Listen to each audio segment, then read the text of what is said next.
On dit quoi? Bonsoir Raymond, comment vas-tu? Ça va bien. Ici on se trouve Rue du Ruisseau, à quel numéro? 58, Paris 18e. D'accord, ok. Comment s'appelle ton bar? Le Nant. N-A-N-T. Pourquoi? Ah, ça veut dire un petit ruisseau en patois savoyard. Il y a la vallée du Nant en Savoie et voilà. Et comme l'ancien propriétaire c'était un savoyard, donc et qu'on est dans la rue du Ruisseau, il a appelé Le Nant. C'est en patois savoyard, ça veut dire un petit ruisseau. Le Nant.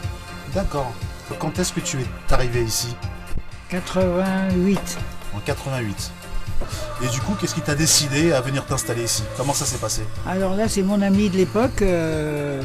On cherchait un bar pour tenir un bar et puis ça a plu à ma copine et puis du coup, on a acheté ici. Ah donc vous étiez deux, c'est ça? D'accord. Et du coup, pour parler de la copine, ça a mal tourné parce que c'était pas son métier du tout et ça lui a pas plu. Puis du coup, je me suis retrouvé tout seul dans le bar, voilà, D'accord. à gérer le bar. Voilà. Et alors du coup, toi tu t'es retrouvé avec le bar et d'ailleurs, t'avais envie d'avoir un bar en fait? Oui, mais j'en avais déjà un. Ah, t'en avais déjà un? Ah, ouais, oui. Alors c'était quoi ce C'était bar? rue de Tolbiac. Ok. Ça s'appelait les Caves Tourangelle dans le 13e arrondissement, rue de Tolbiac. D'accord. Ok. À côté d'un grand café qui s'appelait La Marquise, qui s'appelle toujours, je pense, La Marquise. Et la patronne, elle ressemblait à la Marquise des Anges. Comment qu'elle s'appelait déjà, je ne me rappelle plus. Ça lui allait bien de tenir les marquises. D'accord. Alors du coup, ça fait combien de temps que tu tiens des bars? Depuis tout petit, depuis l'âge de 14 ans, je suis dans les bars. Tes parents tenaient un bar? Paris, ouais, c'est ça. D'accord. Rue Château des Rentiers. C'est dans quel arrondissement Dans le 13e. Dans le 13e. D'accord. Tu es né là-bas? Ah non, moi je suis né dans le 15e. En étant petit, j'ai souvent été dans les banlieues, dans l'Oise, tout ça. Puis après, j'ai abouti avec mes parents. Mes parents, ils ont pris des gérances dans le 18e, vers Barbès, tout ça, des petites ruelles qu'il y avait. Puis après, ils sont installés rue Château des Rentiers. Ils sont restés 20 ans, je crois. Parce qu'après, ça a été exproprié pour la démolition. Le changement de quartier dans le 13e, ça a beaucoup changé. C'était déjà un quartier asiatique, comme aujourd'hui, à l'époque? Non. C'est venu vers les années 60, peut-être, je ne sais plus. Dans les années 60, d'accord. Et moi, quand mes parents ont terminé leur carrière et que c'était exproprié, moi j'ai pris un tout petit bar rue de Tolbiac. Et là, il y avait le quartier chinois un petit peu plus loin, quoi. Tolbiac, quoi. Eux, ils étaient à Ivry, Choisy, tout ça, c'était tout chinois. Tout. Moi, j'étais à la limite, pour ainsi dire. D'accord. Et j'avais qu'un seul client chinois. Ah ouais, à l'époque? En gros, j'avais un seul client. Mais il buvait comme 10 Français. Ah bon? Alors pour revenir quelques années, donc en 88, ici au bar Le Nant, donc le petit ruisseau, tu habites le quartier? Oui. D'accord. Sur place. D'accord. Voilà. Donc c'est aussi la maison. Du coup, tu connais bien la rue du Ruisseau? Sans plus, parce que je passe tout le temps. Ouais. Et je ne sors pas tellement. Mais bon, heureusement que j'avais des chiens. À l'époque, j'avais des chiens et je me baladais la nuit avec les chiens pour les sortir. D'accord. Mais autrement, parler des commerçants ou de mon voisinage, pas tellement, parce que la nuit, ils ont tous fermé. Bon, je les connais. Eux, ils me connaissaient plus que moi, je les connaissais, parce qu'ils venaient plus chez moi que moi, j'allais chez eux, parce que bon, moi, j'ai fait que bosser. Voilà. Mais du coup, depuis 88, on est en 2025 aujourd'hui, et tu as dû voir le changement. Oui, mais pas tellement. Moi, avec ma clientèle, c'est toujours le même genre de clientèle de quartier, plus ou moins, même si ça change, mais l'ambiance est la même, quoi. Ça fait petit bistrot d'avant, quoi. C'était quoi cette ambiance des bistrots d'avant? C'était plus de, je sais pas, peut-être les gens ils se connaissent, ou alors ils font des rencontres, ou... J'ai même vu des gens qui se sont rencontrés ici, et je veux dire, allez, 10 jours après, ils étaient mariés. C'est plutôt exceptionnel, mais je crois que c'est moins de 10 jours, mais bon. Mais bon, non, dans un bar, il y a des échanges, quand les gens ils discutent. Bon, il y en a qui se mêlent à la conversation. Quand c'est des bonnes conversations, des conversations saines, c'est très agréable, quoi. C'est pas... Voilà, D'accord. Est-ce que tu peux nous raconter un peu l'évolution du Nantes? Au début, comment ça a démarré? Comment ça se passait ici? ben, il y avait des gens peut-être un peu plus difficiles à l'époque. Ben, il faut gérer avec tout ça, quoi. Puis après, on s'habitue à eux, ils s'habituent à nous. On fait semblant de les oublier, on fait semblant de ne pas les voir. On fait semblant de ne pas les voir pour ne pas les servir rapidement. Voilà, on fait un peu comme ça.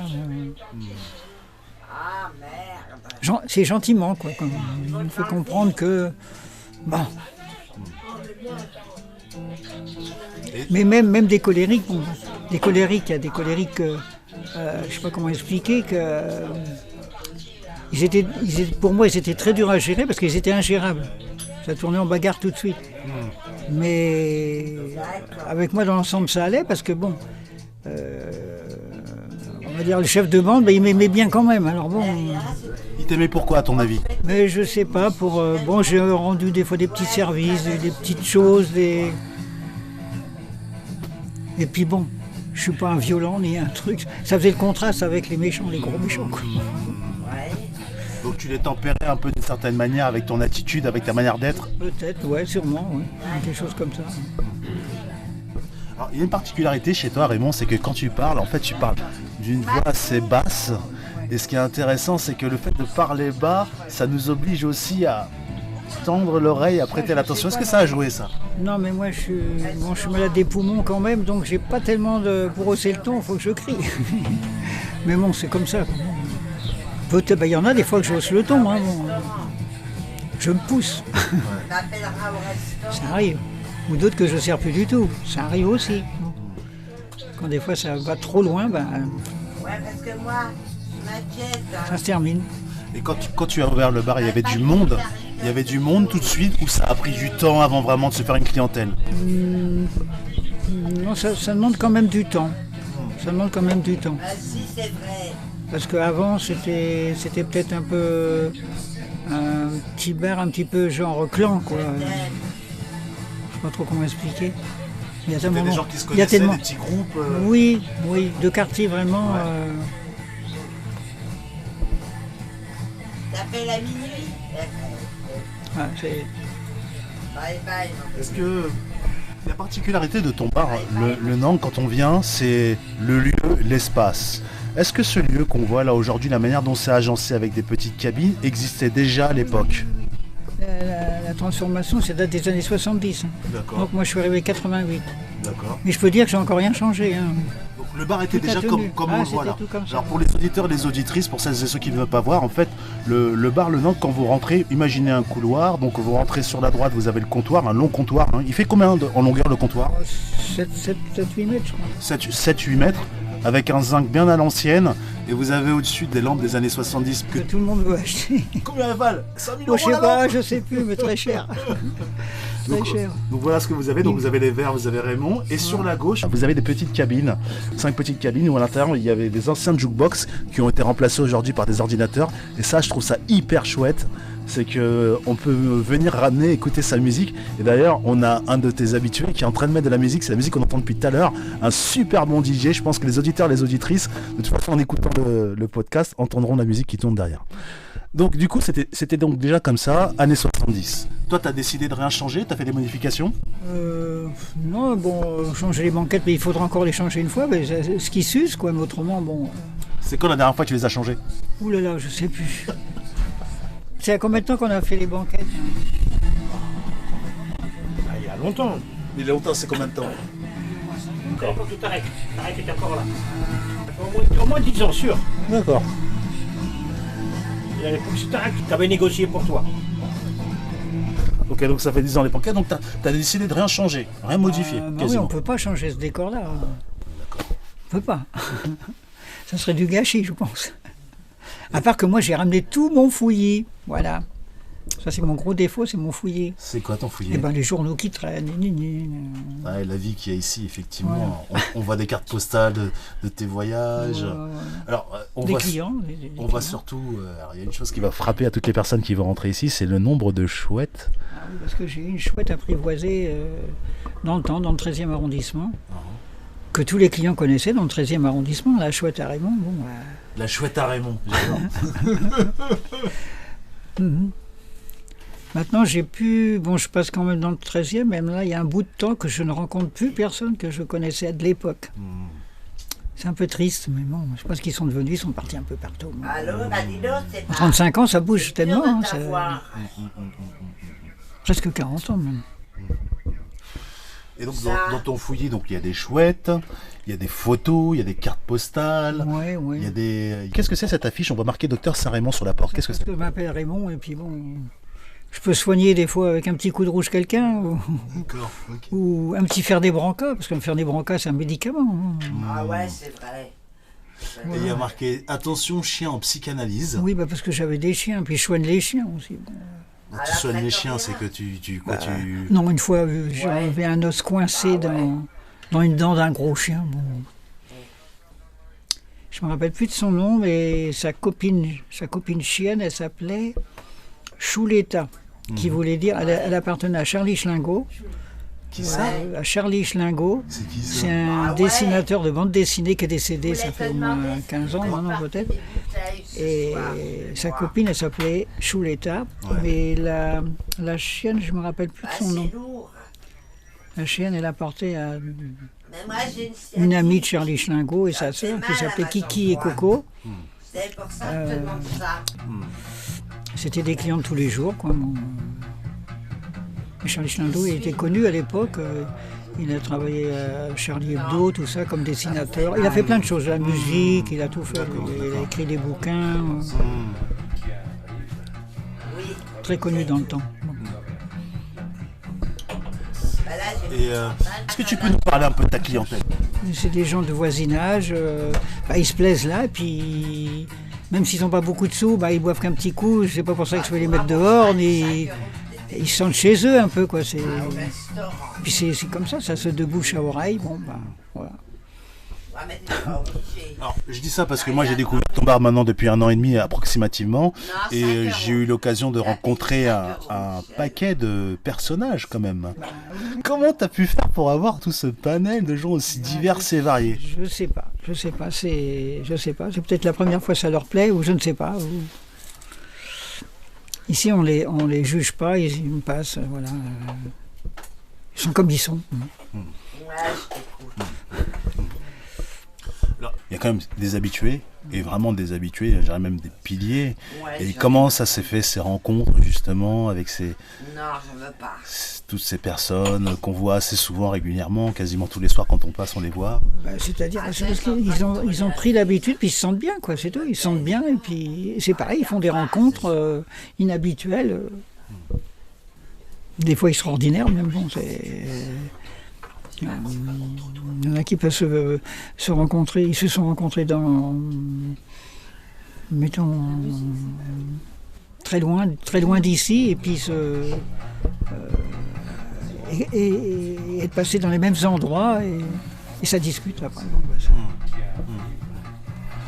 Est-ce que tu pourrais nous partager un truc, on va dire, un truc assez remarquable qui s'est passé ici, qui t'a marqué?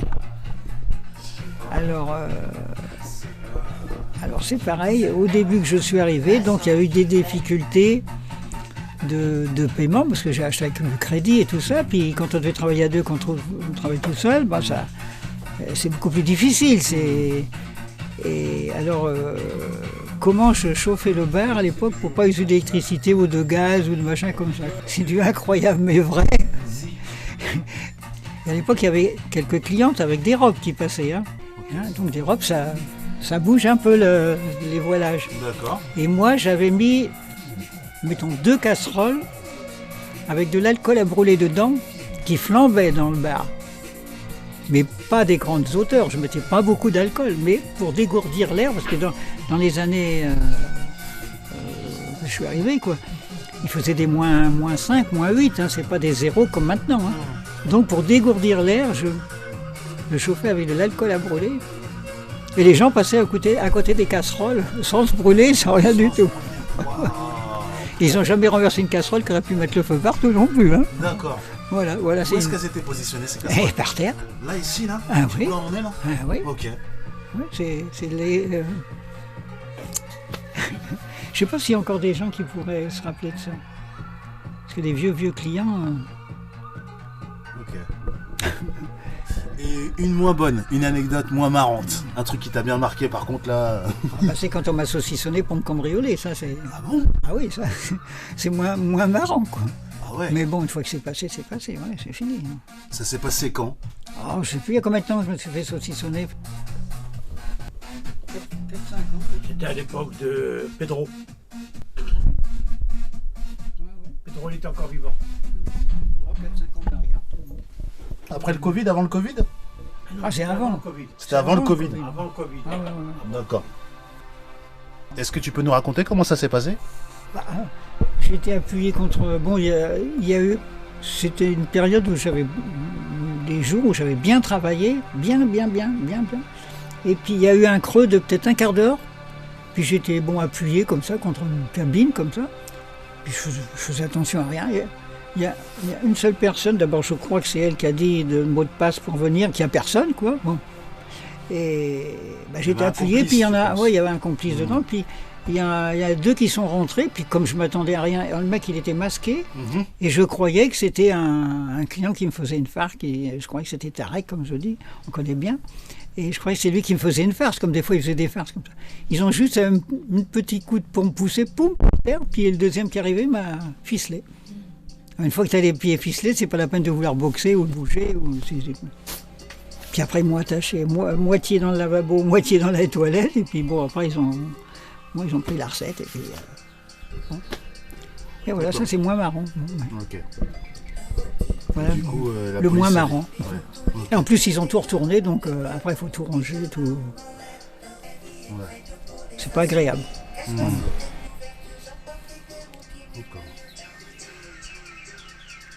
Est-ce que je peux te demander en quelle année tu es né? 47. 47. 1947. C'est important pour qu'on puisse... Une bonne année pour le vin. C'était une très bonne année en 1947, faisons pour le vin. Et donc le bar, tu continues à le tenir et tu comptes encore où tu vas arrêter? Je ne sais pas. Je dis toujours, tant que j'ai la santé, ça va, mais bon.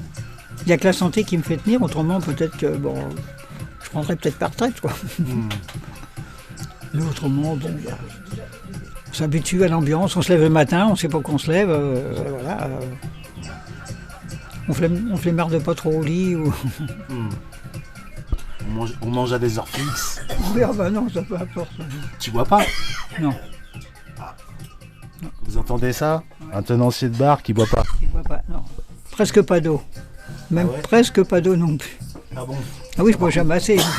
Moi, je vais rarement chez le docteur, mais le docteur, il voudrait que je boive.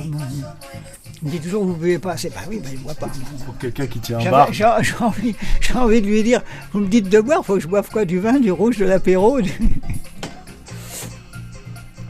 Mais bon. Alors, il y a une question que moi je voulais te poser. La première fois que je suis rentré dans ton bar, j'ai vu un écriteau marqué « Le bar le moins cher de Paris ». D'où ça vient ça? Oui, disons que c'est peut-être pas le moins cher, pas surtout, mais bon, dans l'ensemble, c'est des prix raisonnables. Bon. Parce qu'on peut toujours trouver moins. Hein. Pour le moment, j'ai encore le café à 1 €, mais je pourrais dire 99 centimes pour dire que c'est moins cher qu'un autre. Mais bon, c'est pas, dans l'ensemble, c'est pas trop cher. Quoi. Bon. Écoute, l'entretien se termine tout doucement. Si tu as quelque chose à dire, un message à passer aux auditeurs, aux auditrices... je sais pas quoi dire. S'ils passent, qu'ils sont le bienvenus. Quoi. Le bar le moins cher de Paris, retenez bien. Ça a été dit par TikTok. D'accord, c'est TikTok qui l'a dit. Merci Raymond. Voilà. Merci bien. On dit quoi?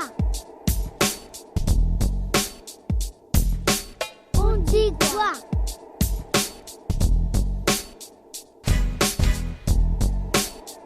On dit quoi?